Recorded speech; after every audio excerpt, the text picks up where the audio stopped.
Banking of roads का diagram.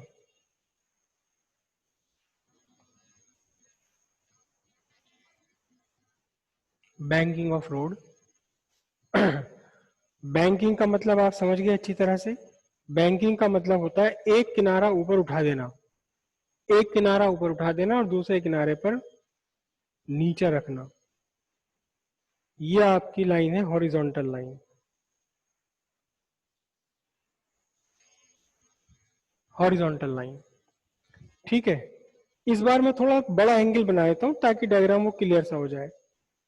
ये आपने बैंकिंग कर दी रोड की। कितने एंगल पर बैंकिंग कर दी आपने? थीटा पर, नॉट 30।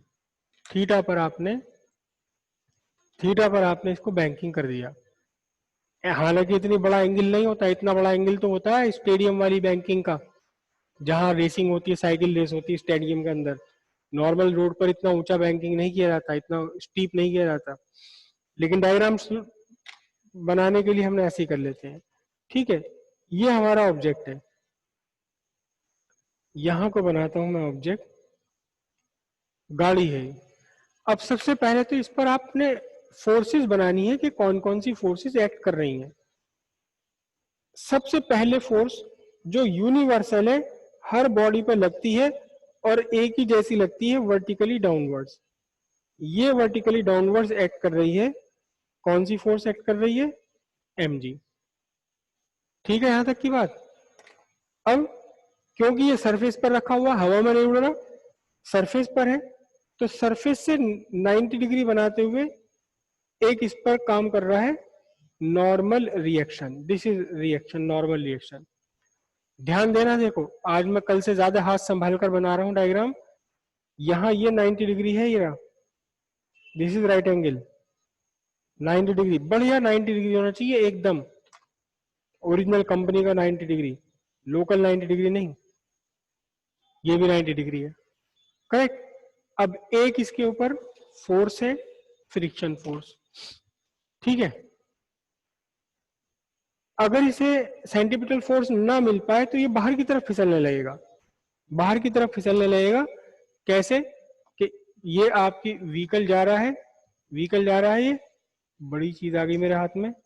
ये ये व्हीकल है, व्हीकल है। अगर ये मोड़ मोड़ मोड़ इसे लेना है ऐसे, ये मैं इसी डायग्राम के हिसाब से बनाता हूँ। देखो ये ऐसे लेता हुआ आ रहा है मोड़, ये इस तरह से मोड़ लेता हुआ आ रहा है मेरे सामने से, मेरे दूर से मेरी तरफ को आ रहा है ऐसे। लेकिन अगर इसे सेंटीपिटल फोर्स ना मिले, सेंटीपिटल फोर्स ना मिले तो ये मुड़ने के बजाय क्या होगा, ये यहां जाने लगेगा, बाहर की तरफ को जाने लगेगा। ये मोड़ के बजाय बाहर की तरफ जाने लगेगा, फिसलने का, इसका जो फिसलने की टेंडेंसी बाहर की तरफ होगी। तो फिर फोर्स ऑफ फ्रिक्शन कहां हो गया? This is the force of friction, this is force of friction, ठीक है जी। अब हमने इसको, अच्छा अब सेंटीपिटल फोर्स चाहिए। सेंटीपिटल फोर्स, तो जब ये घूम रहा है तो इसका एक इमेजिनरी हवा में एक सर्किल आपको लेना है, जिस सर्किल पर ये घूम रहा है। ये वो सर्किल हो गया जिस सर्किल पर पार्टिकल घूम रहा है, सर्कुलर पाथ पर। और यहां कहीं इसका सेंटर, इस सेंटर को मैंने जानबूझकर इससे अलग बनाया हुआ है। जहां ये जोड़ है दोनों का, ये सेंटर नहीं होता। सेंटर इसके ऊपर भी हो सकता है, सेंटर इधर भी हो सकता है, सेंटर इधर भी हो सकता है, डिपेंड करता है कि ये कितना कितना छोटे सर्किल पर, कितने बड़े सर्किल पर मूव कर रहा है, करेक्ट। अब देखना ध्यान से, सेंटीपिटल फोर्स फिलहाल मैं नहीं बना रहा हूं, सेंटीपिटल फोर्स नहीं बना रहा हूं, वो अपने आप निकल कर आ जाएगी। वर्टिकली डाउनवर्ड लाइन थी, वर्टिकल लाइन थी, इसे मैंने वर्टिकली अपवर्ड्स प्रोड्यूस कर लिया, करेक्ट। एक ये हॉरिजॉन्टल लाइन है जो कि एक्चुअली रेडियस ऑफ सर्किल है, रेडियस ऑफ सर्किल है ये, जिस रेडियस पर पार्टिकल को घूमना है सर्कुलर पाथ पर, करेक्ट। अब ध्यान से देखना, नॉर्मल रिएक्शन के मैं दो कंपोनेंट बना रहा हूं। एक कंपोनेंट तो यहां जाएगा और दूसरा कंपोनेंट मैंने यहां बनाया देखो, ये मेरी दोनों डॉटेड रेड लाइन, दोनों जो डॉटेड रेड लाइन है दोनों एक दूसरे के परपेंडिकुलर है। यहाँ भी ये 90 है, इधर ये भी 90 डिग्री, बहुत सारे 90 बन रहे हैं यहाँ पर इस डायग्राम में। ये थीटा है, तो ऑल्टरनेट इंटीरियर एंगल के अकॉर्डिंग आपके ये रेडियस ने जो बनाया इंक्लाइंड सरफेस के साथ, ये एंगल भी थीटा है। समझ रहे हो? अब जरा ध्यान से देखना, ये लाइन, ये मेरा फोर्स ऑफ फ्रिक्शन और ये नॉर्मल रिएक्शन, ये दोनों के बीच में एंगल 90 डिग्री है। आपको देखने में भी साफ साफ लग रहा होगा 90 डिग्री, क्योंकि मैंने आज बहुत संभाल कर बनाया है इसे। 90 डिग्री है। चलो मैं इसको अलग बनाता हूं, देखो ये वाली ग्रीन लाइन और ये वाली मेरी फोर्स ऑफ फ्रिक्शन की ब्लू लाइन और ये मेरी रेडियस की रेड लाइन, इन्हें अलग बना रहा हूं। देखना, बहुत ध्यान से देखना, ये तो मेरी फोर्स ऑफ फ्रिक्शन की ब्लू लाइन है, ठीक है, ये है ग्रीन लाइन और ये वाली है रेडियस की मेरी रेड लाइन। तीनों लाइन आ रही है। देखो, आपको मैंने शुरू में क्या कहा था, जब क्लास शुरू करी, शुरू में क्या कहा था कि फिजिक्स पढ़ने के लिए दिमाग तो चाहिए ही नहीं, बिल्कुल नहीं चाहिए। छोटा मोटा ऐसा वैसा हल्का फुल्का कैसा भी नहीं चाहिए, ना ओरिजिनल ना कंपनी का ना लोकल, कैसा भी दिमाग नहीं चाहिए। आंख चाहिए बहुत कैड़ी वाली, बहुत तेज। मतलब जो हमारा डायग्राम है ना, हमारे डायग्राम में हम जब देख रहे हैं तो हमें केवल वही चीज दिखाई दे, वही लाइंस दिखाई दे, वही पॉइंट्स दिखाई दे जिनसे हमें काम है, जिनसे हमें मतलब है। मतलब की दुनिया बन जाओ, बिल्कुल एकदम मतलब के वासी। तो हमें मतलब है फिलहाल इन चीजों से, तो डायग्राम में से हमें ये सब यही दिखाई दे, बाकी डायग्राम, बाकी ना, ना गुरु द्रोणाचार्य खड़े हैं, ना कौरव खड़े हैं, ना पांडव खड़े हैं, ना पेड़ है, ना चिड़िया है। क्या है? बस चिड़िया की आंख है ये, और कुछ भी दिखाई नहीं रहा। तभी सफलता है। ये थीटा हो गया। तो अब जरा ध्यान से देखो, ये दोनों एंगल्स का सम 190 डिग्री है, 90 है, तो ये वाला कितना बचा? ये आपका बचा 90 माइनस थीटा। कौन सा वाला बचा देखो ध्यान से, ग्रीन रिएक्शन और रेड जो आपकी रेडियस थी, इनके बीच का 90 माइनस बना, तभी तो दूर के 90 होंगे दोनों। ये देखो 90 माइनस थीटा में थीटा जोड़ दो, दोनों मिलकर कितने हो गए? 90। अब फिर अपनी आंखों को तेज करो, काजल हल्दी सुरमा जो चाहो, जो ठीक समझो लगाओ, मगर आंखें चाहिए बहुत तेज। अब देखना ध्यान से, मैं ये दो लाइंस ले रहा हूं। कौन सी लाइन ले रहा हूं? जो दोनों ही मेरी रेड वाली डॉटेड है। एक तो ये जो मैंने एम जी के अपोजिट बनाई है और एक ये रेडियस। देखना जरा ध्यान से, और बीच में ये रिएक्शन वाला। अब देखना ध्यान से, एक रेड लाइन तो मेरी ये रही रेडियस वाली, ठीक है जी। एक रेड डॉटेड लाइन मेरी ये है जो कि एम जी के अपोजिट बनी हुई है, और बीच में इनके एक हैगा, क्या है? बीच में एक इनके एक लाइन और हैगी रिएक्शन वाली, ठीक है। अब जरा ध्यान से देखो, ये हॉरिजॉन्टल रेड लाइन और रिएक्शन के बीच में बना हुआ एंगल, ये वाला कितना एंगल है? ये है 90 माइनस थीटा।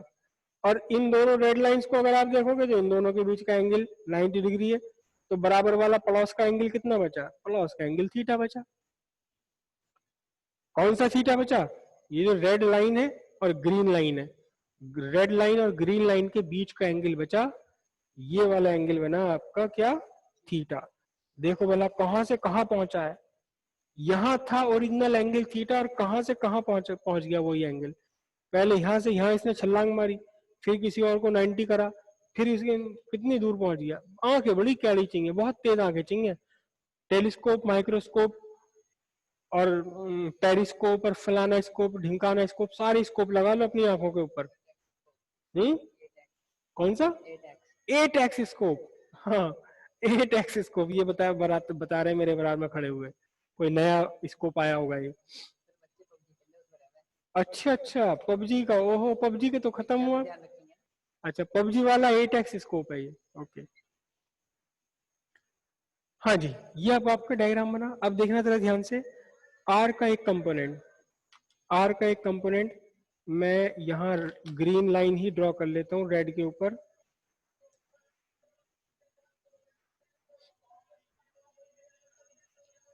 लो जी लो, ये आर हो गया, और क्योंकि थीटा के साथ में है तो ये बन गया कंपोनेंट आर कॉस थीटा।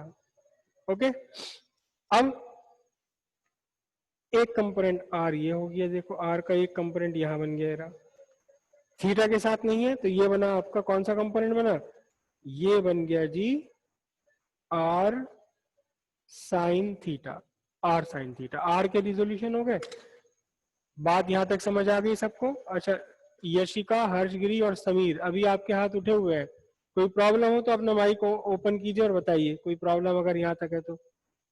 इस डायग्राम में यहाँ तक कोई प्रॉब्लम है तो अपना माइक ओपन कीजिए।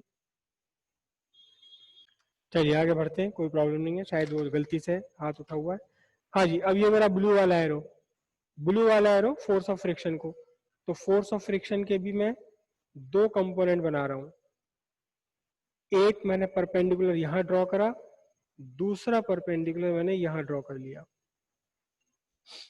ठीक है जी, फोर्स ऑफ फ्रिक्शन थीटा, तो एक कंपोनेंट तो यहां तक ये बन गया ग्रीन वाले के साथ ही, थीटा बना हुआ है तो ये बना आपका फोर्स ऑफ फ्रिक्शन का कॉस कंपोनेंट, और ये वाला बन गया दूसरा फोर्स ऑफ फ्रिक्शन का साइन कंपोनेंट। कितना प्यारा डायग्राम बनाया है। हाँ, इन डायग्राम्स के आगे तो वो भी बेकार है, मोनालिसा, मोनालिसा की मुस्कुराहट भी फीकी पड़ जाएगी इस फ्रिक्शन वाले डायग्राम के सामने। क्लियर हुआ यहाँ तक का डायग्राम? अब डेरिवेशन भी कर दो, जब डायग्राम हुआ तो डेरिवेशन भी कर देते हैं। देखो जरा ध्यान से, पहले मैं आर आर को बना लूं, आर को निकाल लें क्योंकि आर को हमें सब्स्टिट्यूट करना ही पड़ता है, तो पहले आर ले लेते हैं। देखना ध्यान से देखना, वर्टिकली अपवर्ड्स तो है आर कॉस थीटा, और वर्टिकली डाउनवर्ड है force of friction sine theta plus m g. Are cos theta किसके किस आर कॉस थीटा अकेले ने किसको बैलेंस कर रखा, दो को बैलेंस कर रखा है, एक फोर्स ऑफ फ्रिक्शन का साइन कंपोनेंट और एक एम जी। तो हम यहां से लिखेंगे r cos theta is equals to,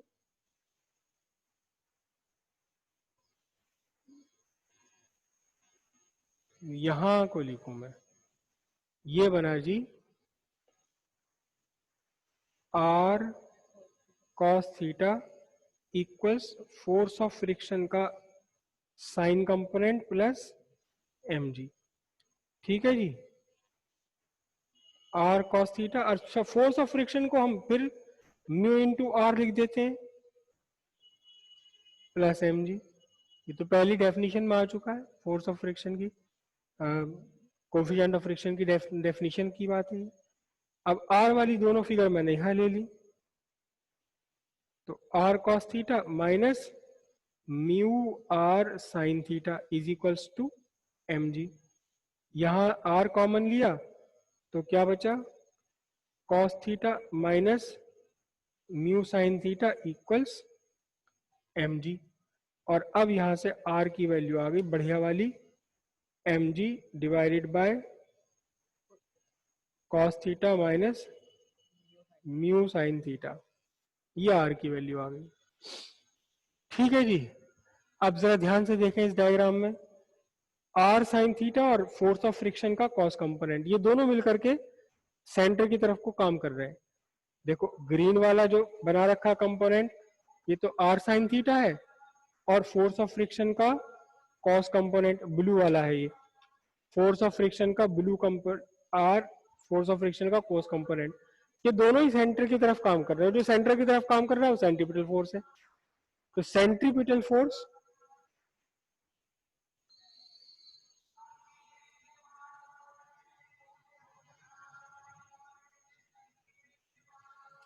centripetal force formula होता है m v square upon r, कौन दे रहा है इसे, r sine theta plus force of friction का cos component, force of friction का cos component.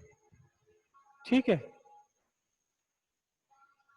Are sine theta plus force of friction को हम फिर से क्या लिख लेंगे, mu into r, r cos theta, यहां से क्या लिया, आर कॉमन लिया, बचा sine theta plus mu cos theta. और अब आर की ऊपर वाली वैल्यू उठाकर रख दो इसमें, यहां ये वाली आर की ये वैल्यू उठाकर रख दो, तो बचा m g sine theta plus mu cos theta whole divided by sine theta plus mu cos theta, division में ही आ जाएगा क्या, cos theta minus mu sine theta. और इधर क्या चल रहा है, इधर चल रहा है m v square upon R. M से एम कैंसिल कर दो, यहाँ एम से एम कैंसिल होकर क्या बचा, v square is equal to R g, और ब्रैकेट में ये पूरी कहानी sine theta plus mu cos theta, cos theta minus mu sine theta. और अब v कितना निकल कर आया आपका, v इस पूरे का square root are g sine theta plus mu cos theta whole divided by cos theta minus mu sine theta. यह आपका फॉर्मूला बन गया उस वेलोसिटी के लिए जिस वेलोसिटी से आपको गाड़ी घुमानी है, कहां, उस रोड पर जिसे थीटा डिग्री से बैंक कर दिया गया है। ये वेलोसिटी का फॉर्मूला आ गया, उस वेलोसिटी का फॉर्मूला जिस वेलोसिटी से आपको अपनी कार मोड़ पर लेकर जानी है। कौन से वाले मोड़ पर, उस मोड़ पर जिसे थीटा एंगल पर बैंक्ड किया हुआ है, थीटा एंगल पर बैंक्ड किया हुआ है, करेक्ट।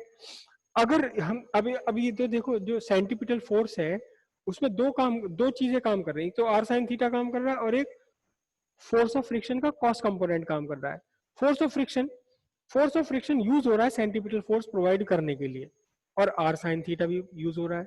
आर क्या, reaction.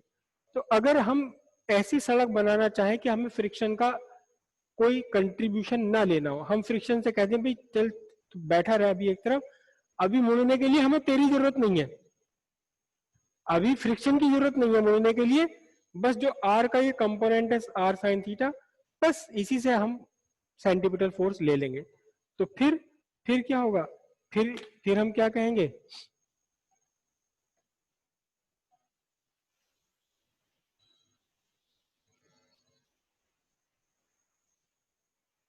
If there is no contribution of force of friction, किसके लिए, टूवर्ड्स सेंट्रीपिटल फोर्स। तो यहां से खत्म कर दो, फ्रिक्शन वाली कहानी खत्म कर दो। यहां से क्या बचा आपका, v is equal to square root are g और sine theta upon cos theta. लिखूं क्या, नहीं टेन लिख देता हूं मैं, टेन थीटा। ये दोनों खत्म हो गए, यहाँ से sign theta upon cos theta बचा, टेन थीटा हो गया, करेक्ट। यहां से आप निकाल सकते हो थीटा एंगल। थीटा कैसे निकालोगे आप, टेन थीटा इक्वल बनेगा आपका v square by R g, okay, tan theta, tan theta. और थीटा कितना बन गया, थीटा आपका बन गया tan inverse v square upon R g. तो यहाँ क्योंकि थीटा के फॉर्मूले में थीटा कैलकुलेट करने के लिए वी कंसिडर करना पड़ रहा, वेलोसिटी कंसिडर करनी पड़ रही, तो उसी एक पर्टिकुलर एंगल के लिए वेलोसिटी कंसिडर करनी पड़ी, उसी वेलोसिटी से आपको मोड़ पार करना है, इसीलिए मोड़ से पहले वेलोसिटी लिख दी जाती है, ठीक है। जब इतना किया तो उसे भी कर लेते हैं, बाकी जो बची थी कहानी कि कितना इसे ऊपर उठाना पड़ेगा हमें, कितना ऊपर उठाना पड़ेगा हमें इसको। इसकी रोड की विड्थ है, रोड की विड्थ है W, और रोड की जो हाइट है बाहर जो हमने उठाना पड़ा, हाइट है H, ये वाली हाइट है H। तो यहां से देख लो टेन थीटा लगा लो इसमें, ट्राइंगल में टेन थीटा क्या होगा, opposite side upon base, opposite side upon adjacent side. तो क्या बनेगा देखिए, ये बनेगा tan theta is equal to H by W, और टेन थीटा पहले आपने यहाँ निकाल रखा है, tan थीटा पहले निकाल रखा, v square upon R g is equal to H upon W. तो एच इज इक्वल टू कितना निकल कर आया, simple v square W by R g metre. ये आपका वो हाइट हो गई जिस हाइट पर आपको बाहर का किनारा उठाना पड़ेगा। यहां भी देख लीजिए, इस हाइट में भी वेलोसिटी तो आ ही रही है, वेलोसिटी आ रही है, विड्थ भी आ रही है, रेडियस भी आ रहा है। तो अगर आपको छोटा मोड़ लेना है, स्टीप मोड़ लेना, बहुत तकड़ा घुमाव लेना है, तो एच की वैल्यू काफी तकड़ी रखनी पड़ेगी। अगर आपको तेजी से मोड़ पार करना है, ज्यादा होगी वी की वेलोसिटी, वी का मैग्नीट्यूड लार्ज है, तो भी आपको एच काफी बड़ा रखना पड़ेगा। और अगर आपकी सड़क काफी चौड़ी है, विड्थ काफी बड़ी है, तो भी आपको बाहर वाली हाइट काफी ज्यादा रखनी पड़ेगी। मुझे उम्मीद है कि आज आपको डायग्राम भी सबको क्लियर हो रहा होगा, ये क्या डायग्राम है, और डेरिवेशन भी क्लियर हो गई है। किसी को कोई प्रॉब्लम हो तो बताइए। हाँ, यहाँ जो हमने आर यूज करा है, ये आर, ये वाला आर, ये आर है कौन सा, ये वाला, ये आर है वो रेडियस जिस रेडियस के सर्किल पर आपकी व्हीकल को घूमना है। कहाँ बनाऊं मैं इसे, ये सी है ना सेंटर, सेंटर से लेकर के बॉडी तक का डिस्टेंस है ये मैं यहां बना देता हूं इसको, क्या, आर। समझ आ गया। ये वाली डिस्टेंस नहीं होती, कई किताबों में ये वाली डिस्टेंस ले रखी है, ले सकते हैं इसको भी, क्योंकि एक्चुअल में ये एंगल बहुत छोटे होते हैं, 4-5 डिग्री का एंगल होता है। तो इस रेडियस को हम, सेंटर को हम यही मान लेते हैं कि ये ओ ही सेंटर है, इसका माना जा सकता है। उस केस में माना जा सकता है जब थीटा बहुत छोटा छोटा एंगल हो, अदरवाइज ये सेंटर इसका अलग हुआ करता है और ये अलग होता है। तो कई किताबों में इस रेडियस को आर को ये ले रखा है, ये डिस्टेंस ले रखी, वो वैलिड तो है, लेकिन तब वैलिड है जब थीटा की वैल्यू बहुत छोटी हो। अगर थीटा की वैल्यू 30 डिग्री, 20 डिग्री, 25 डिग्री है, तो वो वैलिड नहीं है। इसकी वैल्यू, अगर थीटा की वैल्यू 4-5 डिग्री है, तो वैलिड हो सकता है वो। ठीक है जी।